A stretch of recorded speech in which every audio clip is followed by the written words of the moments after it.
So, dear colleagues, let's make a brief overview of the key changes that will be present in the new TB surveillance guideline. The detailed information on the TB surveillance guideline, of course, will be already presented in the actual e-learning platform. However, this is our attempt to to provide some kind of appetizers to this e-learning platform. So what was the rationale behind the new TB surveillance guide that was developed by WHO? Let's have some historical overview. In 1993, as you all are aware, because you are all very passionate and long-serving servants of national tuberculosis programs in your countries, the World Health Organization declared TB a global health emergency due to its neglected status and widespread prevalence. WHO introduced the DOT strategy in 1994 as a new approach to control, which included the establishment of a national monitoring system for standardized recording and reporting of TB data and treatment outcomes. Since 1995, the WHO has provided standardized case definitions, treatment outcome definitions, and forms for recording and reporting TB data, ensuring a consistent approach to TB surveillance at national, regional, and global levels. 10 years has passed since the last comprehensive and updating of WHO global, I'm sorry, the slide was switched. 10 years has passed since the last comprehensive review and updating of the WHO global guidelines on surveillance. Probably all of you remember and are very well acquainted with the 2013 edition of the WHO definition and reporting framework, which has been served almost as a Bible for all of us working in the TB surveillance and reference document when talking about case definitions or reporting of cases, etc. So this is quite enough time for a new surveillance TB guideline to be updated, also because the one that was issued in 2013 was based and developed in the context of the effective by then Stop TB strategy, which was for 2006 and 2015. What were the preconditions of for WHO to update a new TB surveillance guideline? The current WHO TB strategy, which covers the period of 2016 to 2035, and also the updated WHO guidelines on TB diagnosis, treatment, systematic screening, and prevention. Also, the considerable expansion in the use of case-based digital TB surveillance systems as more and more countries are actively moving from aggregated or paper-based or individualized maybe surveillance systems to digital-based surveillance systems.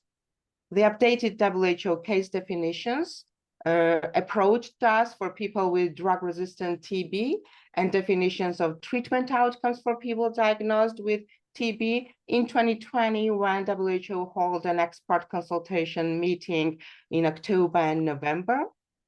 There's a growing demand for more timely reporting of data, and also since 2013, a wealth of information has accumulated through the more than 100 national TB epidemiological reviews.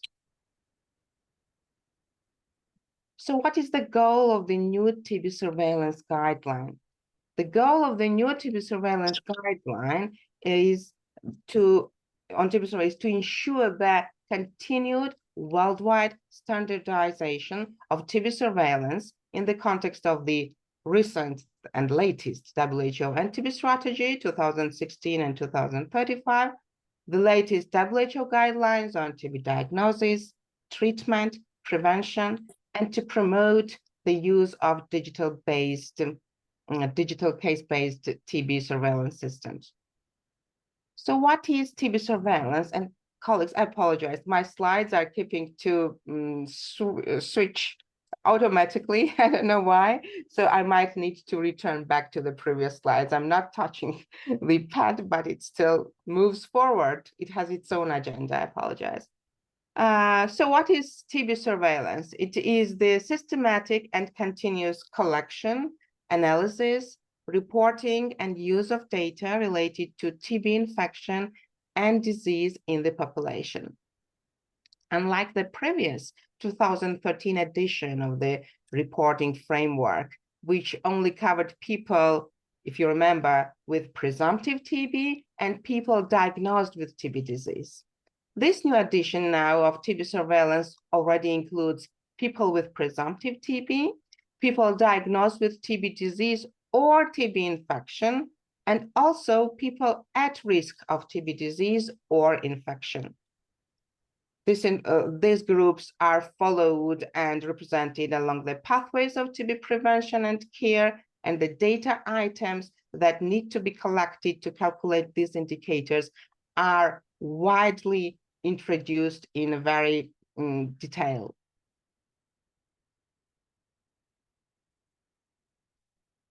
Let's overview the summary of changes in TB terminology and definitions, which of course, thanks to the several meetings that we held as part of our COE meetings, you already had these teasers and might be introduced to. But let's have another fresh look and also set a good stage for an appetite for the new e-learning course that has been developed by the WHO and Center of Excellence. So there are several new terms, starting with the recurrent case, which will substitute the previous relapse case. The reason for change is that it ensures alignment with case definitions for people with TB commonly used in clinical trials. Another new term is re-registered for treatment. And this one will substitute the previously used term retreatment. As you remember, we had previously treated cases and retreated cases. And in retreated, we usually meant those cases that were previously treated and were either lost to follow-up or failed, or whose treatment outcome was unknown. So this is more simplified and more accurate descriptor of this category of patient. And of course, this one excludes recurrent from itself. It's worth mentioning that the terms listed on this slide are mutually exclusive, so they do not overlap. So recurrent case doesn't overlap with the retreatment, because retreatment is solely previously treated cases who were previously treated, were not declared to be cured or treatment completed, but either failed, lost to follow-up, or their outcome is unknown. New episode of TB. New episode of TB is already a composite definition, a compound definition that replaces the previous definition of new or relapse cases. If you remember, when we were eager to show the so-called estimated incidence, the incidence of TB cases that was observed in our countries, we were reporting new and relapse cases. Now this will be a composite term and will be called a new episode of TB, which will substitute these two groups of case definitions. Also, the changes in terms of treatment outcome definitions, which you also are very well aware, not because of the COE webinars or workshops that we held, but also because of the meeting reports that were issued by WHO since 2020 about the revised definitions of treatment outcomes. The news is that the same definitions are used for each category of treatment outcome, irrespective of drug susceptibility testing and treatment regimen. Before, as you remember, the definitions used for some categories of treatment outcomes, for instance, cured or treatment completed, were really different for patients treated for drug-sensitive TB versus for patients treated for drug-resistant tuberculosis. Why this change was reasonable? Because it allows for considerable simplification and streamlining of definitions, and is also consistent with the outcomes of a WHO consultation convened in 2020. A change of treatment regimen is recorded as treatment failure. So again, about treatment outcomes and particularly about treatment failed definition. Any change in treatment regimen would result this treatment to fail. Patients initially treated for drug-susceptible TB before these new definitions, whose treatment was changed prior to completion of treatment. For instance, a drug-sensitive TB patient was identified to be drug-resistant throughout the treatment at month 3 or 4 or 5 of treatment and was transferred, switched to the second-line tuberculosis treatment. Normally, we would assign an outcome transferred to this category of patients, and they would not be also included in the calculation of the treatment success rate for people treated for drug-susceptible TB. So now, these cases, this change would result in the treatment outcome of the drug-susceptible TB patient to end with an outcome of treatment failure, will be included in the denominator of the treatment success and re-registered for the new course of treatment for drug-resistant tuberculosis. It is important to identify the optimal treatment for people with TB disease at the start of treatment.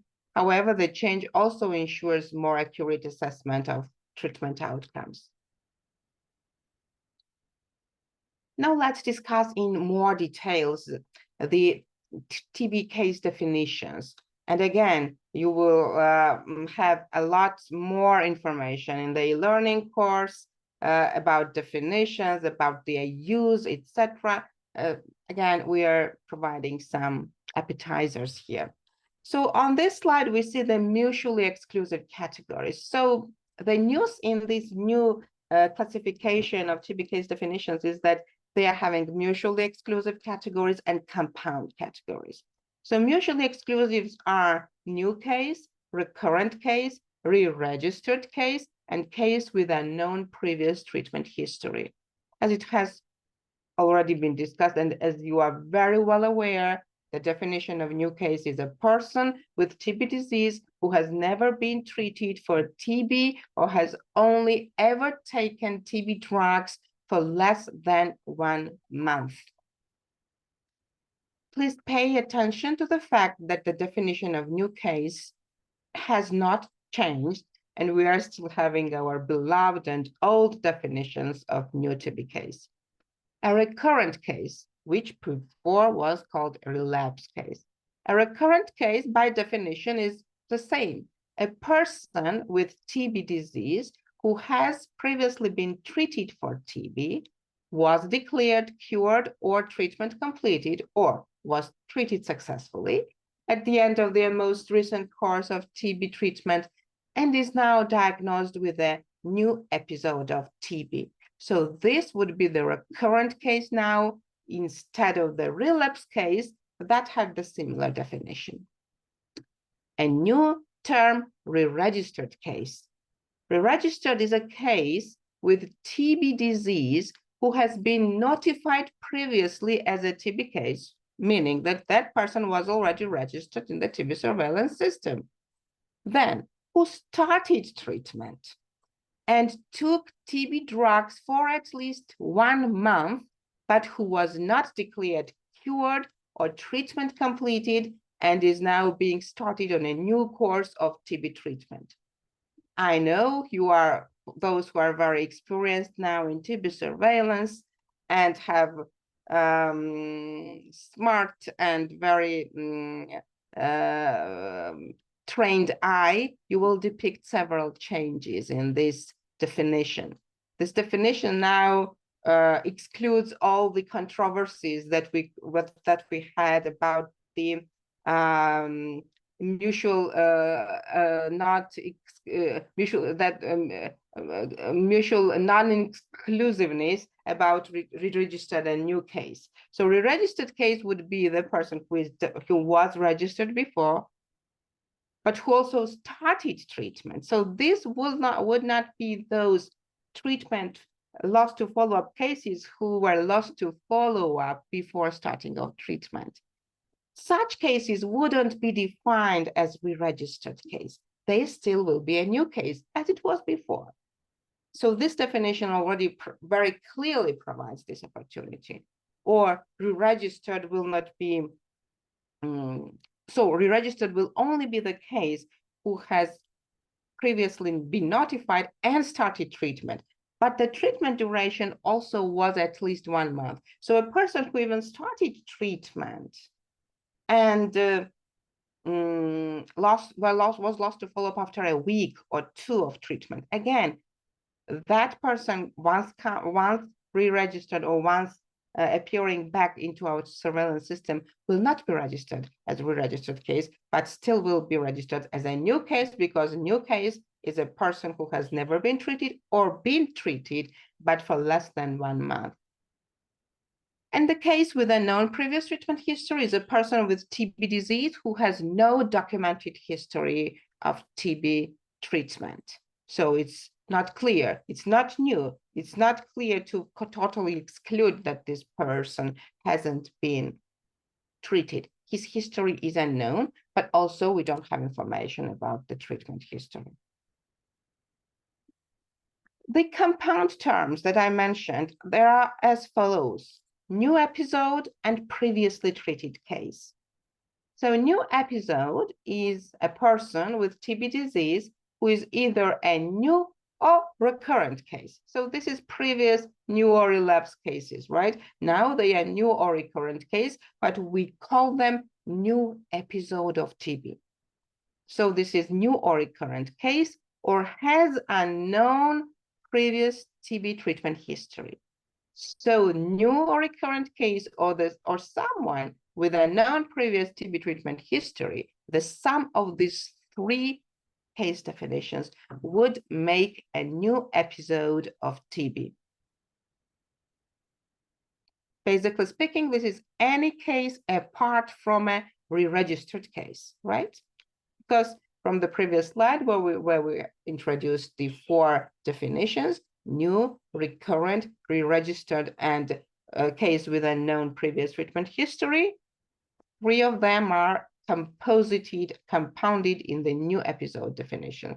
So re-registered is apart from this new episode. And previously treated case. Now the previously treated case also includes a recurrent case or a re-registered case. So why it might seem confusing, since we already have this new, recurrent, re-registered, now why this make again this old definition of previously treated, you would ask. Let me remind you that for the drug susceptibility testing and when disaggregating the results of drug susceptibility testing, it is important to record and report this information based on the treatment history with the 2 categories, new never treated and previously treated. So for that purposes, WHO surveillance guideline still preserves this term previously treated, which is a compound of recurrent and re-registered cases. Treatment for TB disease, as it was already discussed, cover the period from initiation of treatment to completion of treatment. Definitions of treatment outcomes, as it was mentioned, were derived from the WHO expert consultation from 2020. The difference from the 2013 guidelines is that updated definitions of treatment outcome are now applicable to all treatment regimens, irrespective of drug resistance, drug type, or treatment duration. And big news in this last bullet is that for the purposes of surveillance, the WHO TB surveillance guide now makes a distinction between case outcomes that applies to all registered TB cases, and treatment outcomes, which apply to TB cases that started treatment. So now it is distinct. As you remember, during those who attended the workshop in Tbilisi on WHO TB surveillance guideline, where it was co-hosted by WHO as well, there was a lot of confusion about the treatment outcomes for which the denominator was those the registered cases and not those who started treatment. Now, the news in the surveillance guideline and in the one that will be already issued and see the daylight is that there are two distinct categories of, not categories, distinct groups for reporting outcomes. One is for cases, which is all registered cases, regardless they started treatment or not, and treatment outcomes, which only apply to TB cases that started treatment. So TB case should be assigned to one of the treatment outcome categories before or at the end of the appropriate period of treatment for a given regimen, which has the values of cure, treatment completed, failed, died, or lost to follow-up, or not evaluated. With your permission, I will move to the introduction to the e-learning course on TB surveillance. But if there are, and at the end, we will allow for the question and answers. So let's keep the questions if you have for the end of the meeting. Course information. The course title, this e-learning video course title, is Tuberculosis Surveillance, Consolidated Guidance on Tuberculosis Data Generation and Use. This is an e-learning course developed by WHO. It is a self-paced online course based on the content of the Consolidated Guidance on Tuberculosis Data Generation and Use Module 1 to be issued in 2024. The course duration will be about 6 hours, but of course you can take your time and listen chunk by chunk or module by module as you wish. Participants with a score of 80 or higher on the final assessment can download a certificate of achievement. Participants who will receive a certificate of achievement can also download an open badge for this course. This course that will be launched soon, at least in English language, is version 1.0 of this online course. At the end of the course, you will have the opportunity to share your feedback in a course evaluation survey. We encourage you to take your time and very boldly and directly share your experience and opinions. Your feedback will be used for the updating the course information for updating the course information for the version 2.0. Learning objectives.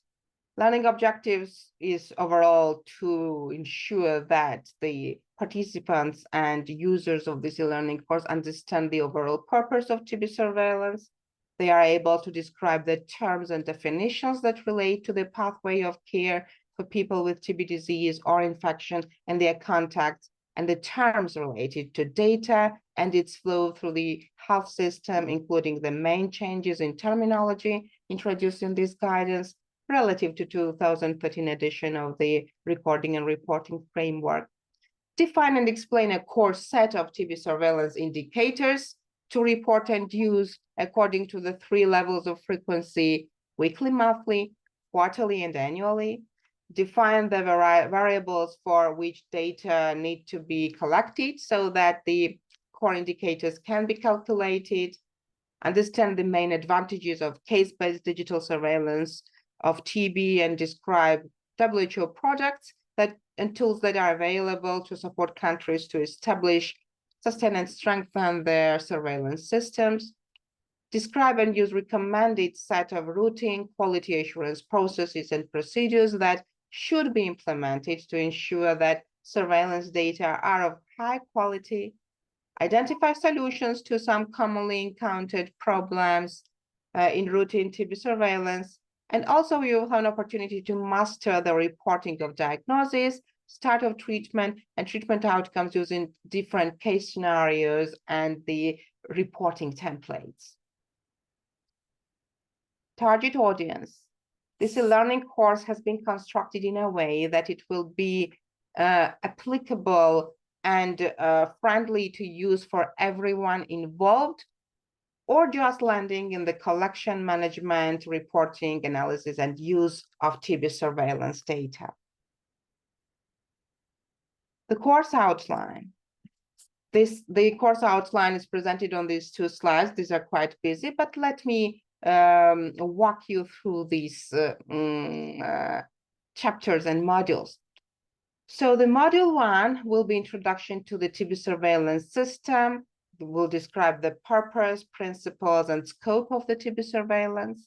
Module 2 will be the definitions, part of which we have just spoke, but definitions in more details in broader spectrum.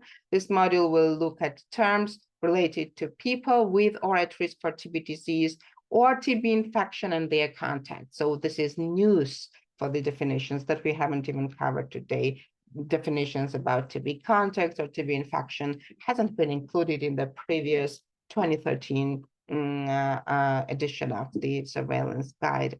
Modules 3.1 and 3.2 will focus on core indicators to report and use based on the surveillance data, for instance, data that are systematically and continuously collected as part of the National Health Information System. It includes data governance, sources and compilations, as well as, indicators that we need to report and use on a weekly, monthly, quarterly, and annual basis. Module 4 includes core data items that we need to collect. This will be the core set of TB indicators that should be calculated, including how the individual data items that are required can be named, categorized, coded, and recorded. And module 5, digital TB surveillance system. This module highlights the main advantages of the case-based digital surveillance systems, and then describes how national case-based digital TB surveillance systems should work in practice. Module 6 is on data quality. It provides information about the 6 dimensions that are commonly used to assess data quality, including accuracy, completeness, consistency, timeliness, validity, and uniqueness, and highlights general features of a TB surveillance system that can help to ensure data quality. Module 7 presents templates for annual and quarterly reporting. This module presents templates for annual and quarterly reporting of aggregated data in a paper-based surveillance systems, and also how the totals notified, totals cohort size, totals registered can be reported and calculated in both case-based and digital paper-based surveillance systems. Module 8 provides information about the commonly observed problems and proposed solutions. The problems are provided in 2 groups, system-associated and, data-associated problems that have been commonly observed during the national epidemiological reviews, which included an assessment of the performance of TB surveillance in accordance with the WHO's terms of reference. And Module 9 will provide examples of reporting diagnosis, start of treatment, and treatment outcomes through different illustrative case scenarios. As was mentioned, there will be a final assessment that will lead to the certification of the users of the platform and certificate download, and of course evaluation that we are kindly asking you to take your time and complete for improving the quality and content, etc., of the e-learning course, and acknowledgements. Thank you very much. With your permission, I will stop sharing my screen and we are open for questions.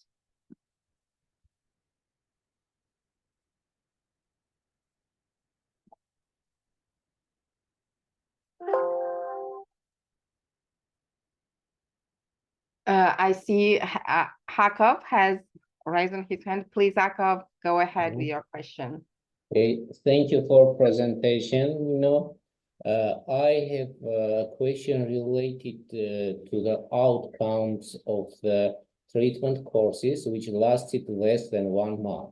If we don't consider this as a treatment when classifying the retreated patients who have received the treatment less than 1 month, should we give outcome to these treatments? For example, the patient received 1 week treatment and after left the country and became lost to follow up.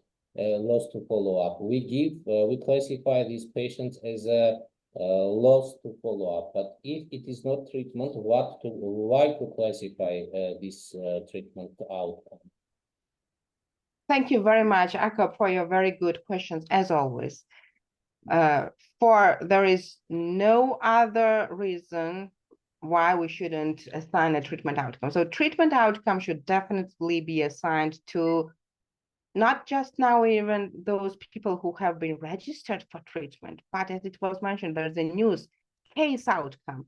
Anyone who was registered, regardless they even started treatment or not. So they all should be assigned to one of the treatment outcome categories. So my answer is yes, in such case, and actually this has been the same approach. The people who are in surveillance, they also probably will agree with me. If the TB case definition of new has always been the same. New was someone who has either never been treated or has been treated for less than 1 month. This is our old definition, and actually there were some temptations to change this definition for WHO, but just because of this establishing of this old definition of cure and how strongly it is known among our community and TB surveillance people, they preserved this definition. So they preserved this portion of treated for less than 1 month part in there. So this, of course, explains that regardless the fact that someone already has a treatment outcome in your system, it is important if the person comes back to the system to pay attention to the duration of treatment the person took in order to assign to the correct TB case definition, which in this case would be new, regardless the fact that the person was registered and received 1 week treatment. I hope I answered your question clearly. Thank you. Thank you.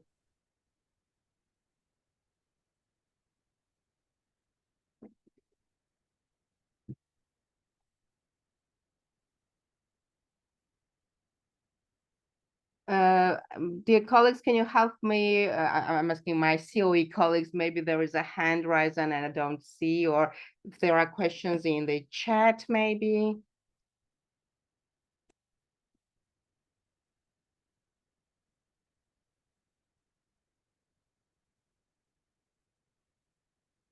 Wow, we have 131 participants. That's amazing.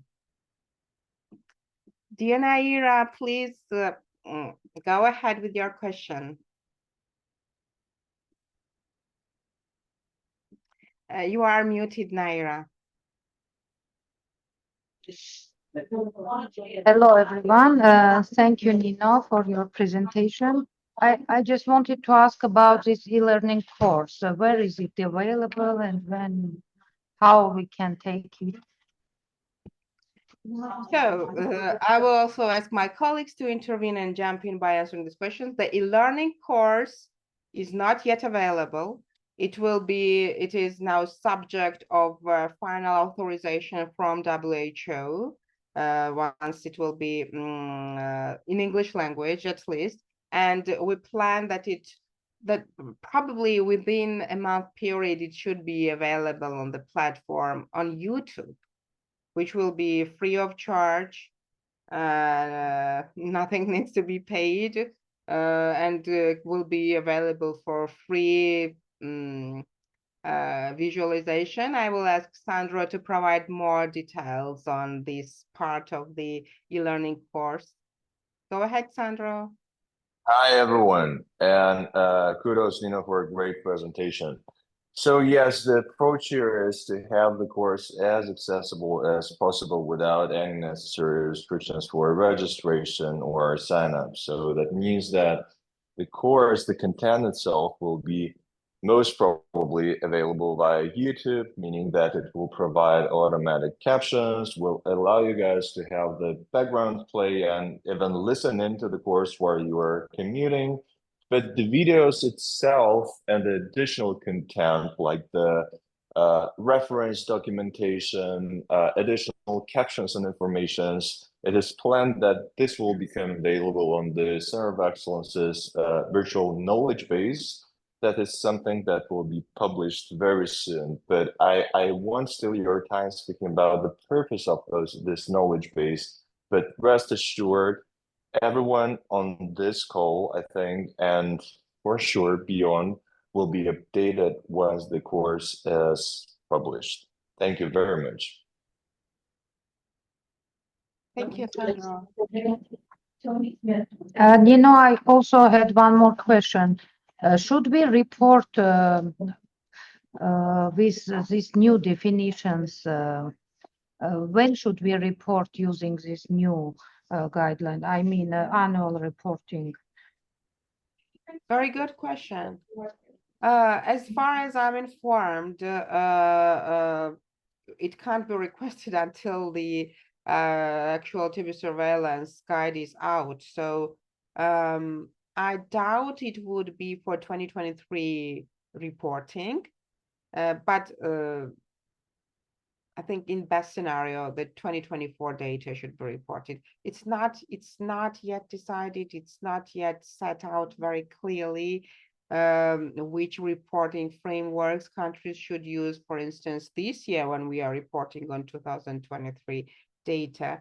But if not this webinar, or if not these activities that we are having as part of our Center of Excellence, basically we wouldn't be informed about those innovations and changes in the reporting. So I think it's fair to say that until the TB surveillance guide is officially out,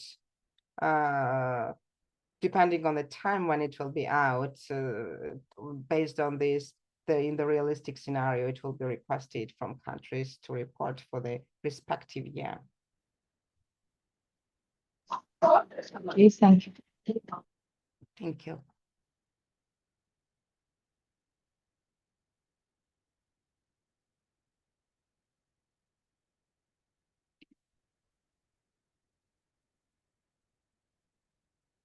I just wanted to add, for instance, I'm thinking about, of course, overall, for everyone who is working into TB surveillance already, considering there will be any innovations and changes in the TB surveillance guide, the e-learning course will be of great use and useful, but also for those people who are onboarding right now, the new generation, you are maybe you might be joining your programs in TB surveillance, etc. I think this will be and I imagine I remember myself when we are onboarding a new person and how much time is needed to dedicate to explain all the WHO TB recording and reporting specifics, which is seems so complicated for someone who is a newbie in this world. And I think this video will also support you, the mentors, the chiefs of your departments or heads of your departments of surveillance, to easily convey the information about this philosophy of TB surveillance to the new generations who might use their own time, and through this self-paced e-learning platform, more or less have the level, so it will be much easier for you as a mentor or as a supervisor for them to then work or provide or give some assignments.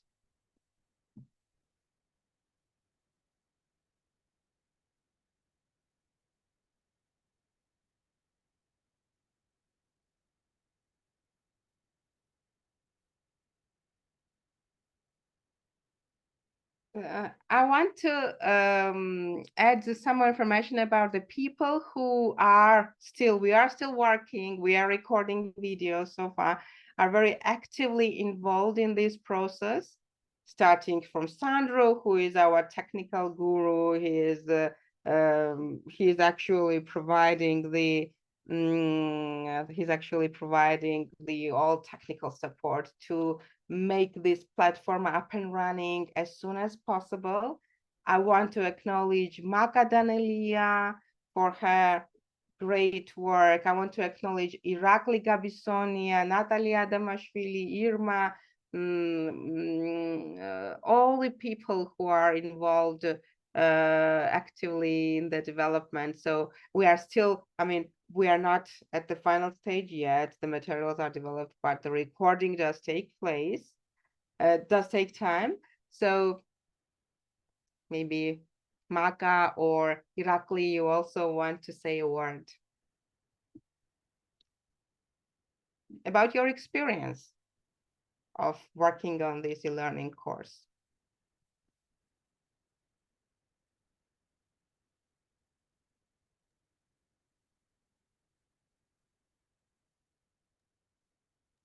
Nina, can I raise my hand? Of course, Irma.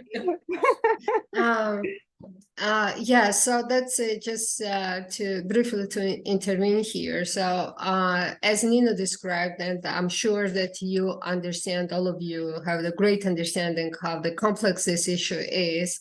And also, as I mentioned at the beginning, so because of your great contribution, I guess most of you attended this October meeting, regional one, supported by COE initiative and USAID project, and thanks again to Alexander for this. So there was great discussion and interest to topics with practical examples, and also the I mean, the suggestions as well, so which picked up by WHO. Since that, so some development was put in place. So that's in number of cases, your feedback have been considered by WHO gurus as well. So this is A, B, your active participation, and C, it seems that the work is quite at final stage at WHO, and we do expect that this guideline will be published very soon.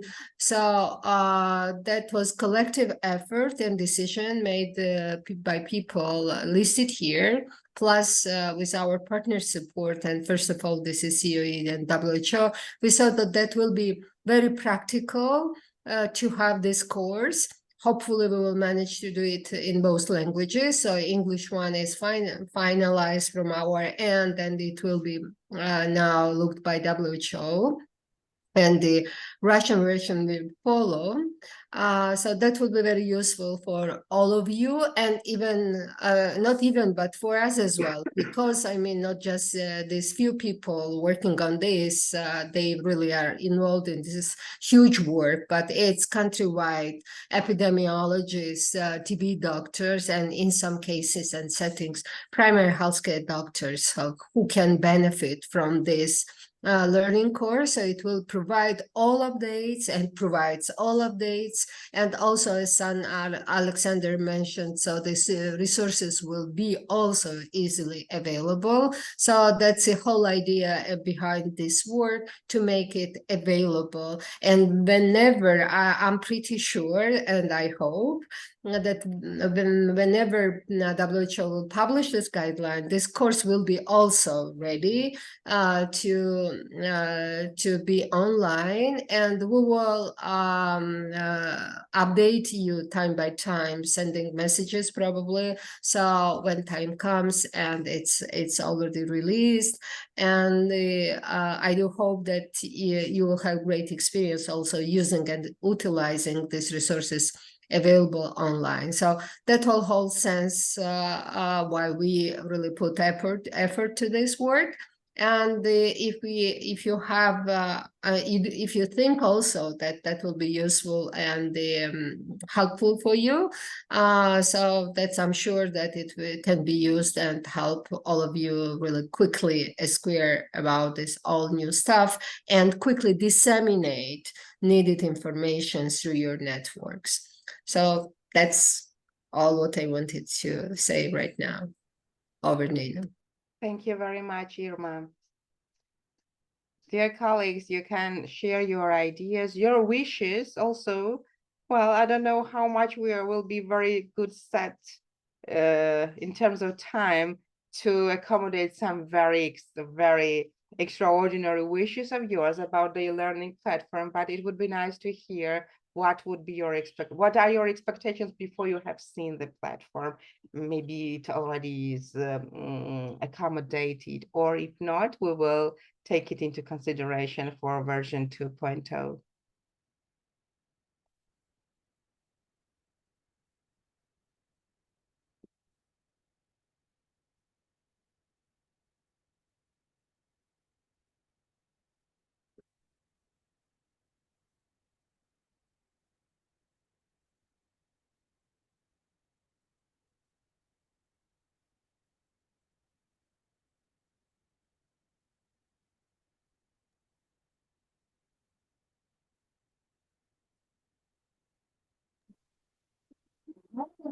Can I ask just about the course?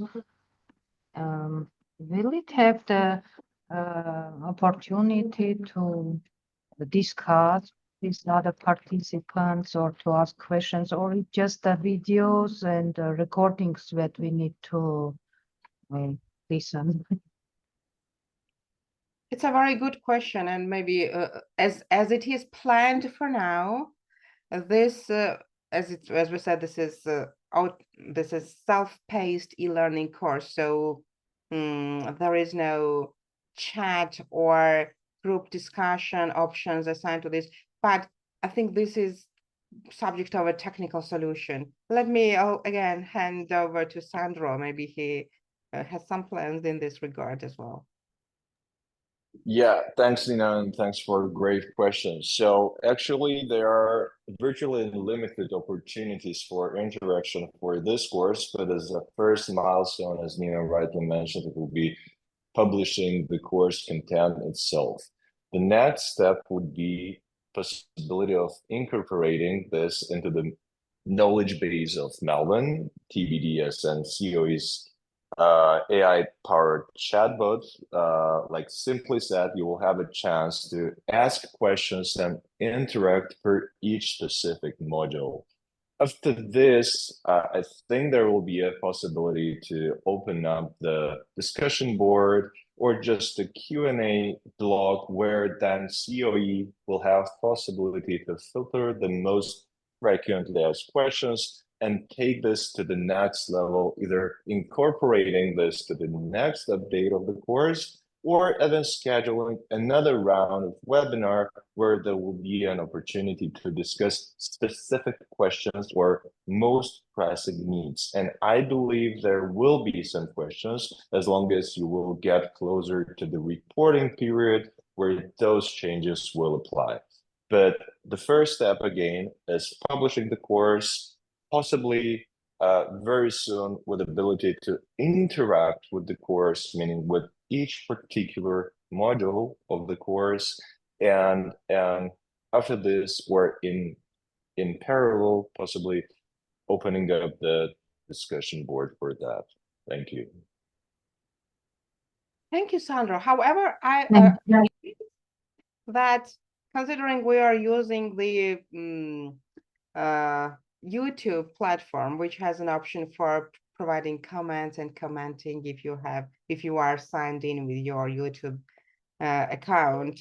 I think this at the start it can also serve as a venue for you to absolutely and something, and maybe COE will be for help in this case to maybe assign a person on duty from COE who will be reviewing the comments posted under the videos and the learning course of the YouTube and provide responses. That would be great. I think if this would be possible, of course, it requires time and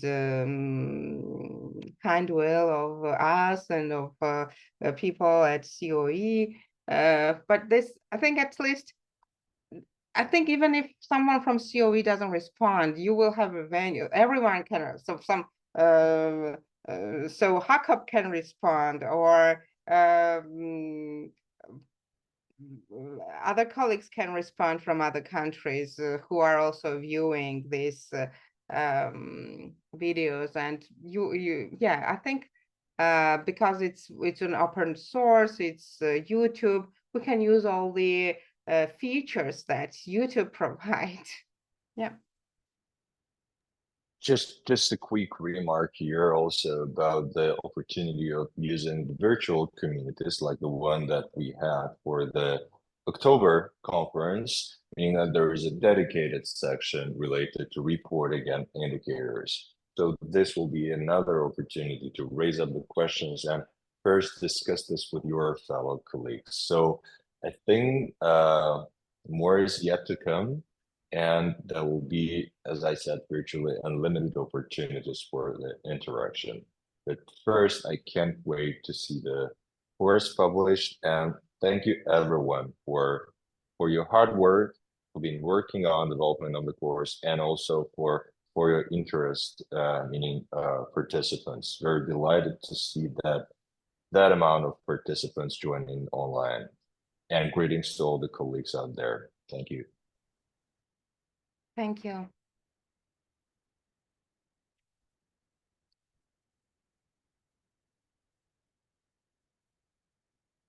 So Sandro, Irma, dear colleagues, we are almost very fit in time. I think we had 1 hour, right? If I'm not mistaken. So if there are no further questions, discussions, or wishes, maybe someone wants to say hi. We're still open. It's still possible. Otherwise, maybe I will hand over to Irma again to close the meeting. And from my end, I wish you a pleasant and productive day.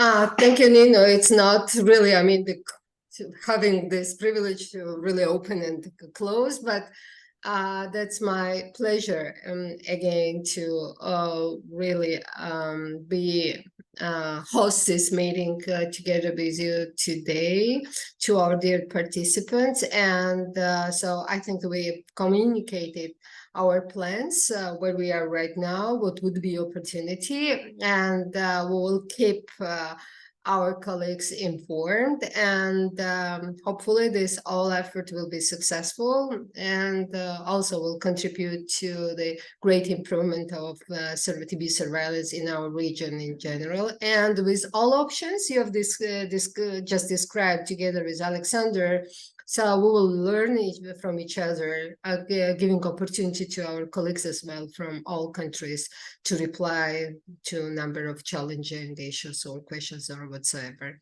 Thank you again, and look forward for the next meeting with already published WHO guidelines and also already launched training course. Thanks. Thank you very much. Now we're closing the meeting. Thank you everyone for such great participation.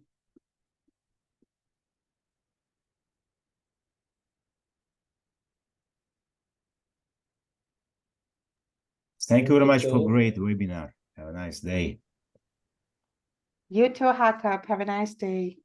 Bye. Bye-bye. Thank you very much. Thank you. Bye. Bye-bye. До свидания.